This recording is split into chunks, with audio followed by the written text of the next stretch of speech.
All right, February 11th out here. It's raining today. Started this hike at about 7 in the morning.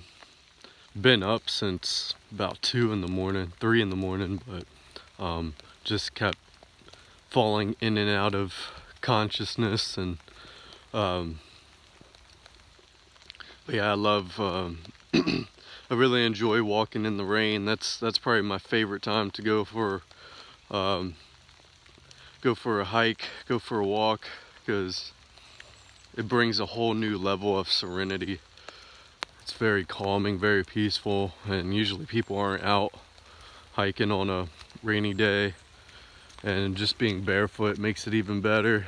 You really get your feet in the mud and just feels real good. Um, but yeah, I started smoking weed on and off about 2 weeks ago, and nothing more than a joint a day. And um, and it's crazy. A huge difference. I used to see, after a while of smoking weed, it ended up making me very anxious and making me very aware, like deeply aware of my issues every time I'd smoke it. But for some reason, I just couldn't stop smoking it because it'd get me high. So even though it was making me deal with all those things, I still would smoke. But I would always blame the weed for making me super anxious and super just very deeply aware of of myself. And but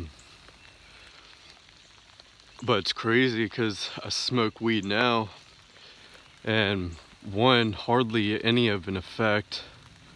And the effect wears off so quick, whereas it's so crazy because my tolerance before with weed, I mean, I smoked weed all day long, even waking up at night and going and hitting and smoking a bong, or so it was just all day long.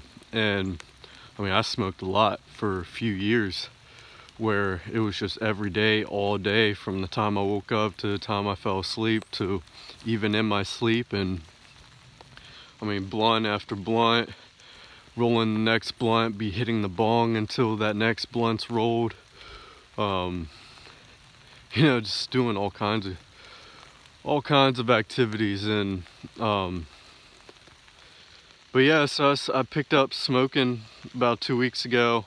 No more than a joint in a day. Haven't even been smoking every day, but although I have been this past week, I've been just smoking a joint each day this past week. And I just noticed just the activity itself brings some form of release. But again, it's just another easy way out of lowering any subtle anxiety and not, sitting there and facing it. I don't even, I'm still able to hold myself in a way where I can still talk. I'm not so high that I can't even speak my mind or articulate my thoughts well. But yeah, it's just another thing I'm gonna come off eventually. I see it's not needed at all. It's whatever, it's just so, but I'm just kind of using it at the moment. Not really, just aware of what I'm doing. Um, my favorite thing back then when I did smoke weed, more than smoking it, was rolling it. I love, like, I really had a major enjoyment with rolling. I just wanted to roll all day. And when it came to joints, I really enjoyed rolling joints because they're one of the hardest things to roll. And just being able to roll it and get it to where it burns extremely slow and it burns even. And yeah, so I'm finding that finding excitement in it, but like it brings this sort of peace, like just being able to sit back, roll a joint, and then smoke it. But immediately I'm seeing the health effects of what it does to my throat, how it coagulates my saliva. What else? It's so weird because like weed for me, I always would use it before. One of the main reasons why I use it before is because it'd get my ass up and going. It'd make me motivated. And but then after it would wear off, I'd get extremely hungry and lazy. But now it's like, because I don't smoke before bed. I smoke, and I've been smoking while going for a walk, and it's wild. Like I'll deal with that high for just a little, but by the time I'm done walking or midway into my walk, the high's already gone. And it's just interesting. I did notice when I was smoking yesterday, well actually the past couple days, because the joints I've been rolling are just small ones. I used to only roll the long ones, but just the papers I've had for a while now. And that's the thing, I haven't bought any weed or bought any papers or anything. It's just stuff I've had since my last re-up. And so yeah, I'm just smoking these real tiny joints, like probably 1.5 inches long, or no, not 1.5 inches long. But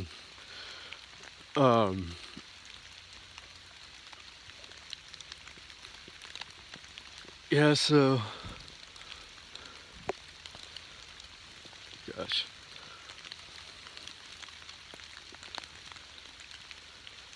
Oh, I've noticed when I smoke, like, because I see how much I just found so much fulfillment from just smoking, like just the act of smoking, to where I was already done with my joint the past couple of days. Like midway through, I was like, man, I could be done with this. But you know, I'd finish it, and but by the time it'd be done, I had like this feeling in me that was like, fuck man, there's no more to smoke. Like, and so it's wild because I'll just catch it and just feel it out. Just be like, wow, like I really was dependent before on just constantly smoking, yeah, just constantly having to go, you know, and it like brought so much ease. It gave me something to do. So yeah, just another thing. It's sort of I guess it's sort of a crutch at the moment, but it's definitely something that I'm aware of, and I'm gonna kick out here soon, because I just see it's really not in any way beneficial in my journey, but just another experience, I guess. But anyways, I was saying that because before, when I would smoke, all the years I've smoked in my life, it would black out my dreams. I would just be knocked the fuck out when I would sleep.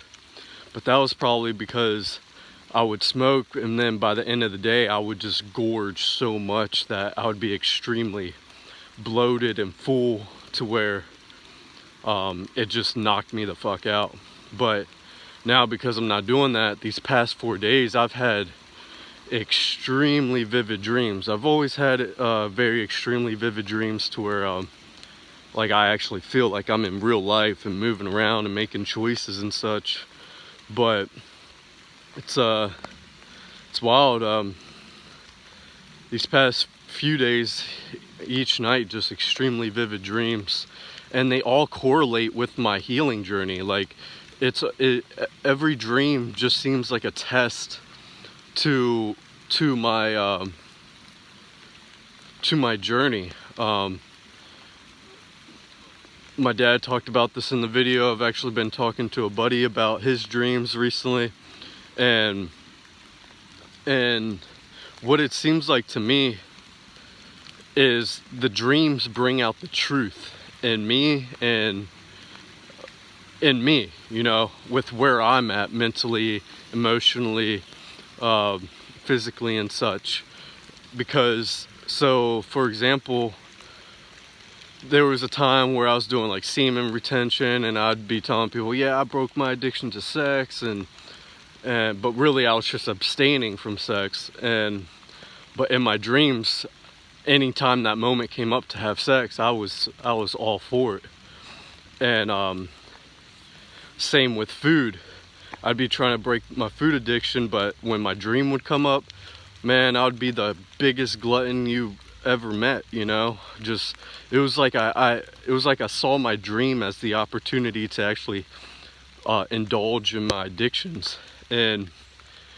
But during those times I had no control. It was like as soon as I saw it, I wanted to do it. Like there was no second guessing. There was no, hey, you know, you're working on yourself right now. You're on this diet. You're doing this. Do you think that's actually good to do? You know, and it was like I knew I was in a dream. So because I was in a dream, it was like a fantasy land. It wasn't actually real. So I could go and do it, and there would be no repercussions. But after so long of that, I started realizing that, man, it seems like it's a test. You know, it's my subconscious coming to the forefront and portraying the truth of who I really am. You know, so because out here in the world, I can talk and say all this all I want, but when it would come to my dream, and I'd be knocked more back into my programming, you know, I'd be more of who I am mentally and emotionally. I couldn't act a certain way, you know. I was who I've been programmed to be. I am who the actions I take daily, you know, who I am exactly in this moment now. And so it was a test. Those dreams were just a testament to my journey, to the works I've done. And so I started realizing, I was like, man, you know, I guess I'm actually not, because my dad would tell me about his dreams in the last few months, 3 so months, how he could have the courage to not succumb to those desires, to not succumb to those to the peer pressure and the pleasures, and he would just go into such detail on how it was attacking him in every way to get him to fall back into those habits and those addictions. But he was able to be so conscious in his dream. He was like, no. And he was even able to critically think and reason his way through it while in the dream state, you know, and totally refuse. And so that had me thinking, that even had me really solidified on the thought that, man, yeah, these dreams really are a test. Like they're important, because how I see it is, when we die, it's like how when I go to sleep is exactly how when I die. It's a test. It's gonna throw all your addictions, all your relationships, all your attachments, and it's gonna see how bad do you really want freedom, or do you want to come back to this realm because you're so in love with the 3D and the physical things here and the illusion, really. And so that's how I've been looking at my dreams, is if I can't even stay strong in my dreams, then when death comes, you know, am I even gonna be able to control myself there? And so it's wild, because I started working on that, and so I'll just use last night for example, because I've been practicing it more, because it's crazy. Like even going to sleep before, I would be like, man, like I would have the desire to be able to indulge on those things. I would even want to be, I would tell myself like, man, I really don't want to be conscious in my sleep. Like I want to enjoy those things.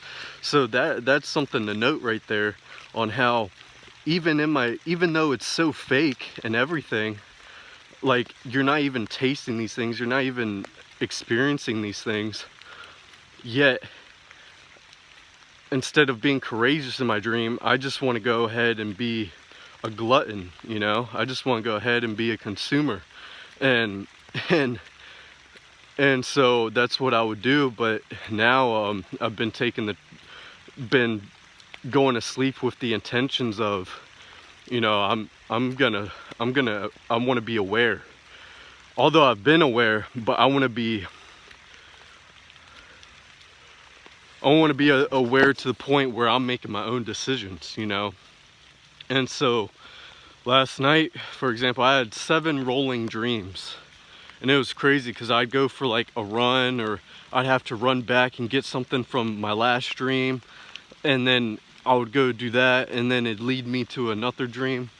And see, I've never had night terrors. I've never had, well, I mean, I can't say I haven't, but not to the degree most people do, where they have it like every night and it's rolling one into the other. I've had freaky dreams, but yeah, nothing too crazy to the level of I couldn't sleep for days or this or that. But my dreams always seemed like I was the man of the world. Like like it was all about my ego. It was reinforcing my ego so deeply, all the way from being the guy with the plans, to all my addictions, to, I mean, everything. It was like all about feeding my ego. So my dreams were more like luxurious, you know. My dreams were more like vacation, like more like superhuman, like, you know. So that's interesting too to note as well. But yeah,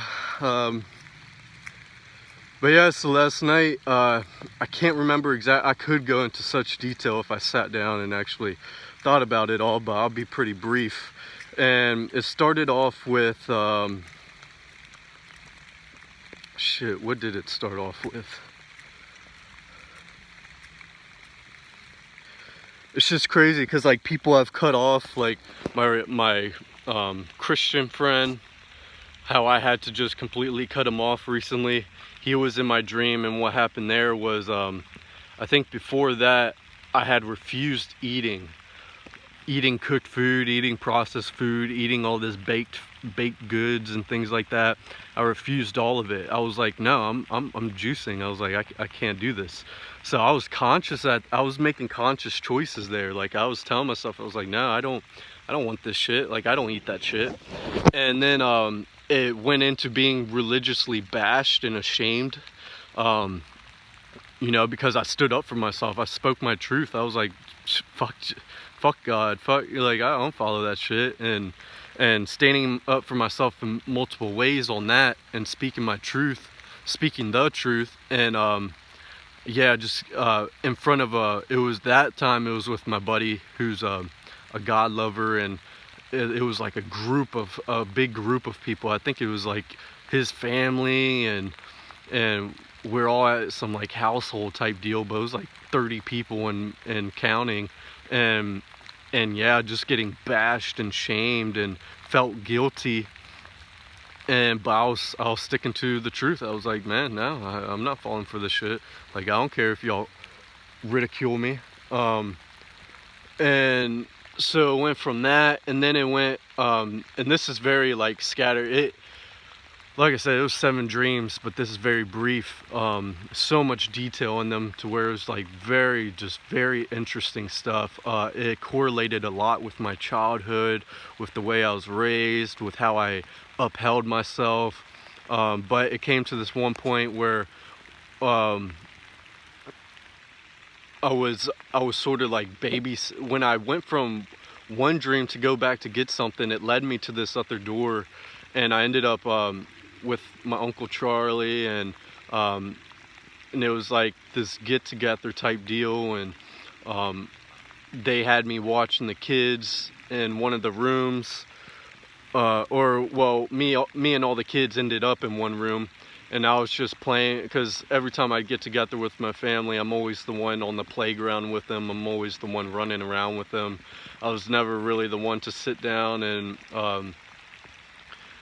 sit at with the grown-ups. Well, I'd do both, but you know, the majority of the time I'd be running around with the kids. So, you know, hanging out with the kids, we were all in one room at one time, and then this woman comes in, and she's like, at one point she just asked, "Do you believe in Jesus?" And at first I said no, but then I was like, I'd rather not talk about this in front of the kids, because I felt bad about bashing on a God or Jesus in front of the kids. And then I thought real quick, I was like, well, who even fucking cares? They should know the truth. But by that time I had that thought, they were all gone, and it was just me and her. And then and it went from talking about Jesus to straight to having sex. And as soon as it started, I stopped, and I was like, no. I was like, what the fuck? I can't remember exactly what I did, but I just knew I stepped back, and I was like, no, I'm not fucking doing this shit. Like, because I saw how attracted I was to it. I saw how it took all my attention and energy. It's like my entire being shifted, because see, the whole night I was standing up for myself. I was standing my ground. I was being strong. I was being courageous. I was being honest. I was abstaining from all these peer pressures and such. And then that last thing is what got me, was the sex. But seriously, like 5 minutes into it or whatever, just right at the very beginning, I immediately noticed how it changed who I was. I was no longer me. I like turned into this animal almost, and so I immediately stopped and stepped back and was like, no, what the fuck? I'm not doing this shit. Like, I don't want this. And then it ended there, which is interesting, because like my dad has said, and like I've witnessed, like when things get to a certain point like that, where it's like you really refuse to do something, you'll just wake up. And it's so strange how these dreams really feel like it's mixed with the Matrix, you know. It's my program. It's so strange, because it's like, it feels so much like how I would envision things, like the whole setting of everything. It looks in such a way that I would construct that myself based off what I've seen in my life and everything like that. And so it seems like so constructed in that way. And then and I could say it's still my programming by testing me with the things it knows I've been addicted to my entire life. And so it like sets me up with all these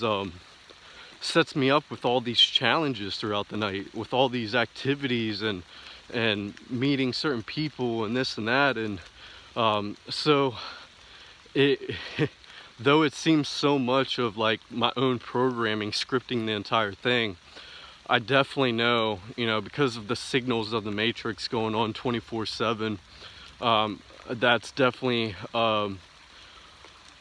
a component in it, you know, that, the parasites, but yeah, really, I really see how my programming, my beliefs, my ego is really constructing the whole thing. It's like, it's almost like, because I'm going against it all day, at night it's like, okay, let's get this motherfucker, and we're gonna create heaven in this fantasy right now. But yeah, so pretty wild. But I was very proud of myself, because you know, I'm no longer looking, because as soon as I came to that realization of, oh fuck, you know, my dreams are like a testament to the way I'll act when death comes, as soon as death happens of this flesh.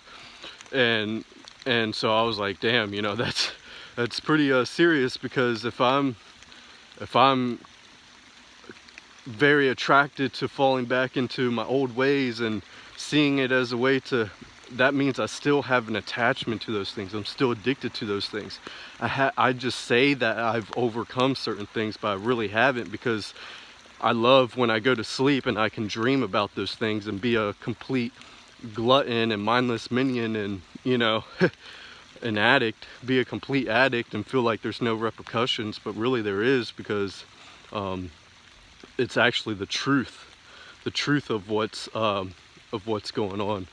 So yeah, that's how I see my dreams. So I think it's very important to go to bed very intentional, and just when the dream comes, you know, I haven't really done too much work with it, but you could even have those certain questions, like have a basic standard question that you ask yourself to see, is this real? You know, like you wake up in the middle of the day from taking a nap, but you don't even feel like you're in reality. And just to see if you're in reality, kind of be like, ask yourself a basic ass question that could prove that you are in reality or you're not, you know. And usually, like in the dream, you can't really tell, at least for me, I can't really tell that I'm in the dream, but I will feel confused. I would be like, I'll ask myself, I'll try to figure out, like, is what's going on, like, real? But it'll just feel off. So it's not like I can even come to a solid answer. I just have to continue being aware of my dream and seeing things aren't really adding up, you know, or things seem to be running a certain way, you know. It doesn't seem very real. So yeah, that's what I've noticed going into my dreams. I'll be going through it and things just won't add up. Things will be kind of I'll be slightly confused, like slightly in awe, like what is going on type deal. And that's the thing, the dream, because it's constantly grabbing your attention here and there, it won't allow you to sit and think on that. As soon as that, it allows you to have those shallow thoughts of, what's going on? But as soon as you ask yourself what's going on, boom, an old habit pops up. Boom, somebody you haven't talked to in years pops up. Boom, a group of friends from high school pops up. Like all these things, and that's so it'll keep taking you away from contemplating in your dream. But that's where the real test is, because okay, you don't get to contemplate, but now you got all these old activities, old habits, these addictions surrounding you from all over. And it's really a testament to see, even though you're not able to sit and contemplate, how are you going to react when that dopamine comes up, when that girl pops up, when that, you know, all these things. And so yeah, I just find it a lot more serious than what I used to make it out to be, you know, because like I said before, I was like, I was never one who liked sleeping, because I like staying up all night, I like staying up all day, I like going out, I like, you know, just having fun. But man, when you know, out of high school and trying to do this healing journey and trying to abstain from all these things and break away from these habits, I was still highly addicted to those habits. And so when I'd go to sleep, it was like I enjoyed going to sleep. I looked forward to going to sleep, because I was like, man, in my dream, you know, I knew when it came to my dream, I could just fucking go all out and not feel there were any repercussions. But yeah, little did I know that's actually the most important thing right there, is because it's the truth of the matter, you know, it's the truth of where I really stand, and how much I've really healed and such. So yeah, I just wanted to catch that. That's was really happy when I woke up from that. But yeah, I woke up this morning thinking I had to go to work. I looked at my because I woke up at 3:15. I was like, oh shit, I woke up right before my alarm. And I looked at my alarm and I was like, oh shit, I didn't even set my alarm. So I was like, oh fuck, well, how lucky is that? But then I realized it was Sunday. But so I kept trying to fall back asleep, but I couldn't. Like, I just kept moving. It's very strange. It was like I was fully I got my full nights of sleep, even though I went to bed at like 9:30 or 10. But yeah, feeling really good. Today's, I think, day 5 on juice. All this experience has just made me so much more wiser. You know, all this being just 100% completely fucking honest, and being honest, and now having the courage and the determination of what I'm doing. It's just it's interesting. I'm just aware throughout the day. I'm just like, wow. But yeah, I didn't fall into the full addiction of weed. Like, I'm not waking up in the morning and first thing I want to do is smoke some pot.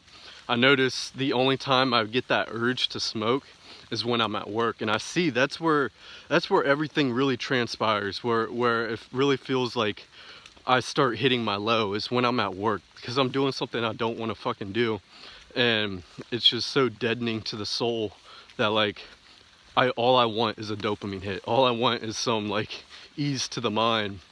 And because that's when my food addiction will start kicking in. That's when I want to smoke weed, you know, just anything. I mean, really anything. And so yeah, I've been noticing it's just when I'm at work, because, like, see, the day I have off work, I'm able to move at my own pace, you know, I'm able to move at my own will. And I'm not dealing, like, at this time right now, if I was at work, I would have already had food cravings. I haven't had any today. I haven't had any weed cravings. You know, it's nice. But yeah,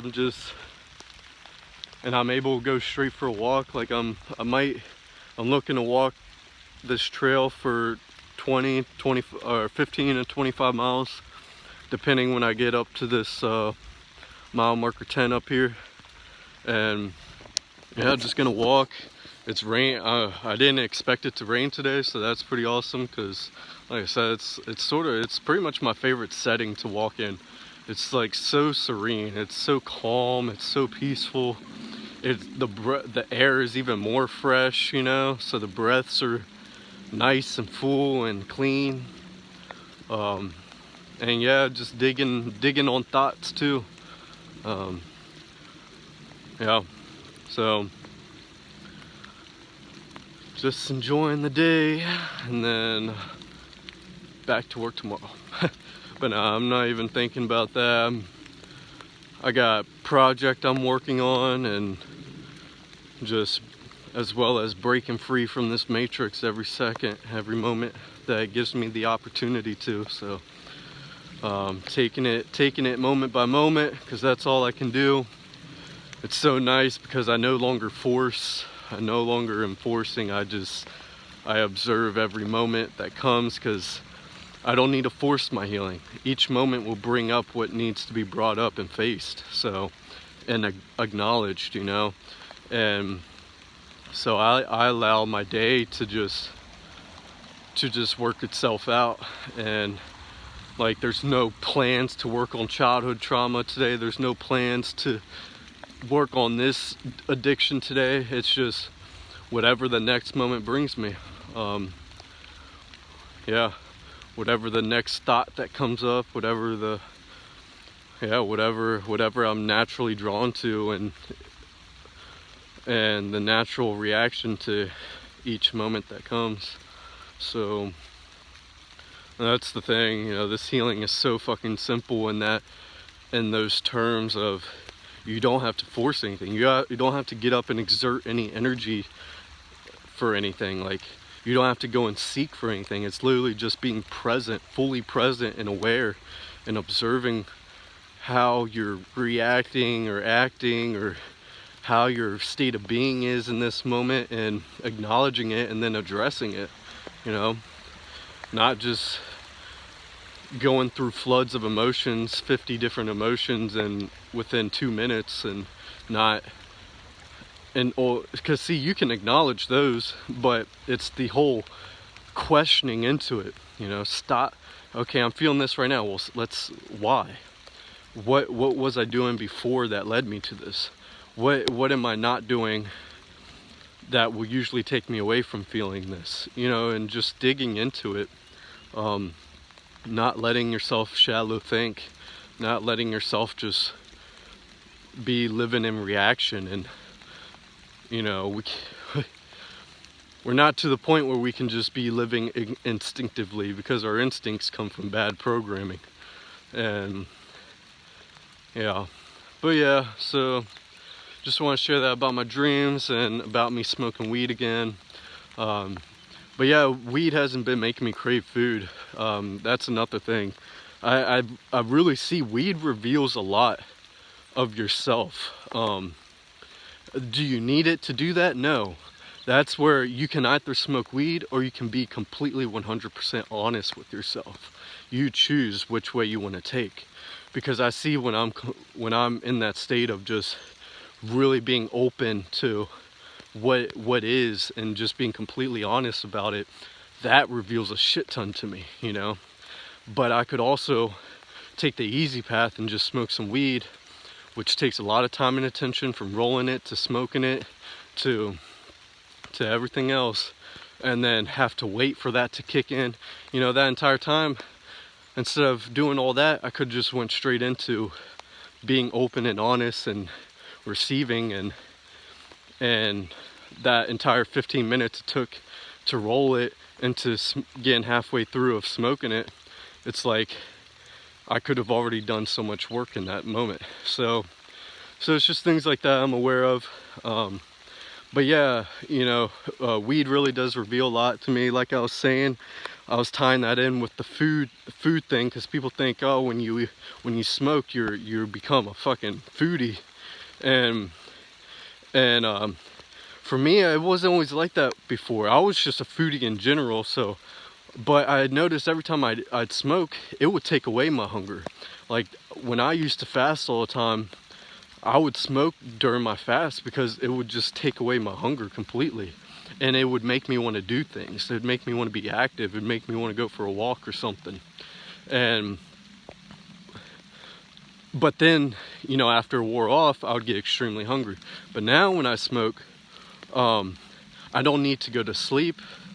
It doesn't make me feel dreadful. It doesn't make me, you know, dread my feet. It doesn't make me feel weary, and nor does it make me want to eat food. Like when I smoke, actually, it makes me want to actually just drink juice, because it's like when I smoke, the juices taste even more electrifying to the senses, because it's so hydrating and such. And that's usually what I crave before, even when I would smoke, is something hydrating, because it dries you the fuck out. So yeah, I've noticed the health effects of it, the harshness on my throat, the coagulation of my saliva, the dryness in my mouth, the dryness on my teeth, and something else I'm pretty sure, but can't really remember. But yeah, so I'm being completely aware and honest with it all and digging into it. So I'm not really getting too hung up into it. And when I get through this pack anyways, it's not like I'm gonna go out and buy some more. So nothing to sweat about, just doing what I gotta do. Yeah, that's it.